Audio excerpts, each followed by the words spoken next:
রাস্তায় চলতে চলতেই গাড়িতে উঠতে থাকবে চার্জ। বিশেষ করে যেসব গাড়ি ব্যাটারি চালিত, সেই সমস্ত গাড়ির জন্য নির্ধারিত বুথে যেয়ে আর সময় ব্যয় করে চার্জ দেওয়া লাগবে না। ম্যাগনেটিক ফিল্ডের মাধ্যমে কোনো তারের সংযোগ ছাড়াই চলতি অবস্থায় হতে থাকবে চার্জ। আর এই প্রকল্পটি বানিয়ে তাক লাগিয়ে দিয়েছে Meherpur genius laboratory school and কলেজের ১০ম শ্রেণীর শিক্ষার্থী আল আবিবি। প্রকল্পটি জেলা সরকারি বালিকা উচ্চ বিদ্যালয়ে ১৩ মে দিনব্যাপী আয়োজিত জাতীয় বিজ্ঞান মেলায় তিনি প্রদর্শন করেন। এখানে যে প্রকল্পটা নিয়ে এসেছি সেই প্রকল্পটার নাম হচ্ছে wireless electronic vehicle charger in road. Wireless electronic vehicle charger বলতে আমরা বুঝি যেমন যেগুলো মানে এই ব্যাটারির মাধ্যমে যেসব গাড়িগুলো চলে, সব গাড়িগুলোকে চার্জের মাধ্যমে চলে, সেগুলো চার্জে দেওয়ার জন্য আমাদের একটা আলাদা স্পট প্রয়োজন হয়। সেই স্পটের জন্য সেখানে একটার বেশি গাড়ি কিন্তু চার্জ করার প্রয়োজন হয় না। এখন সেসব গাড়িগুলোকে চার্জ করার জন্য যদি অনেকগুলো গাড়ি একসাথে চার্জ করা যায় তাহলে বিষয়টা কেমন হয়, ভবিষ্যতে নির্মাণ করতে পারি, তাহলে আমাদের অনেকের সময় এবং টাকার অপচয়টা কমে যাবে এবং আমরা দুটোকে রোধ করতে পারবো, আমরা স্মার্ট বাংলাদেশের দিকে যেতে পারবো। একটা গাড়িকে যখন চার্জ করা হয় ইলেকট্রনিকে, সেখানে কিন্তু ৮ থেকে ৯ ঘন্টা একটা অনেক সময়ের ব্যাপার আছে। এখন সেখানে কিন্তু আমাদের সময়টা অনেক প্রয়োজন হচ্ছে। এখন আমরা যদি একটা রাস্তাতে ব্যবহার করি, গাড়িটা যখন রাস্তা দিয়ে চলবে তখন কিন্তু আমাদের বিদ্যুৎও কম লাগছে।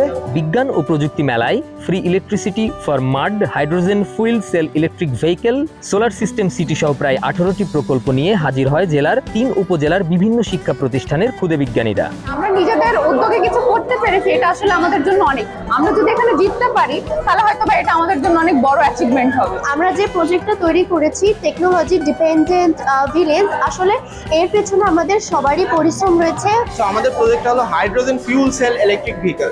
এটা বর্তমান কনভেনশনাল যে ফিউল মেথডগুলো রয়েছে যেমন পেট্রোল, ডিজেল, এগুলোর ইন্টারন্যাশনাল মার্কেটে কস্ট অনেক বেশি, তাই ওই কস্টটাকে নিয়ন্ত্রণ করা এবং আরো এফিশিয়েন্ট একটা ফিউলের মানে অল্টারনেটিভ হিসেবে আমরা হাইড্রোজেন ফিউল ইঞ্জিন বানাইছি।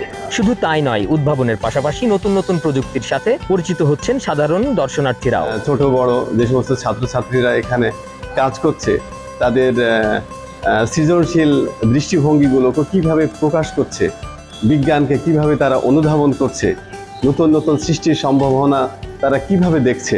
আমি বিজ্ঞান মেলা দেখতে এসেছি বাবার সাথে, আর বিজ্ঞান মেলা দেখতে অনেক ভালো লাগলো, আর আমিও বাসায় অনেক কিছু বানাই।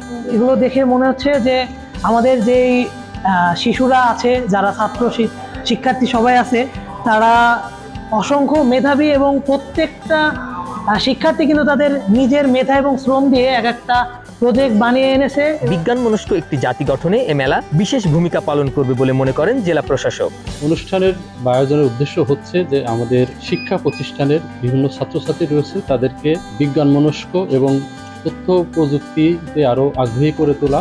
প্রযুক্তি নির্ভর বাংলাদেশই হবে আগামী পৃথিবীর চ্যালেঞ্জ, আর এই চ্যালেঞ্জ মোকাবেলা করেই এগিয়ে যাবে নতুন প্রজন্মেরা। বিশ্বমঞ্চে উড়বে লাল সবুজের পতাকা, এমনটাই প্রত্যাশা সংশ্লিষ্টদের।